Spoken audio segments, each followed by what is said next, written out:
చాలా మందికి తెలియదండి, గుడికి వెళ్ళి స్వామివారి దర్శనమయ్యాక చివరిలో మనము కూర్చుంటాము. అసలు ఎందుకు కూర్చుంటాము మరియు కూర్చొని ఏమి చేయాలి?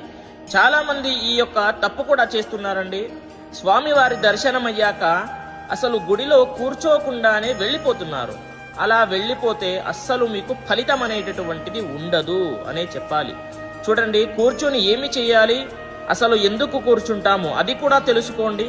చూడండి, ఎందుకు కూర్చుంటాము అని అంటే ప్రశాంతత కోసము. మన జీవన విధానములో మంచి చెడు తెలుసుకొని సరి చేసుకోవడానికి ఆలోచనలో పడి సరి చేసుకుంటాము.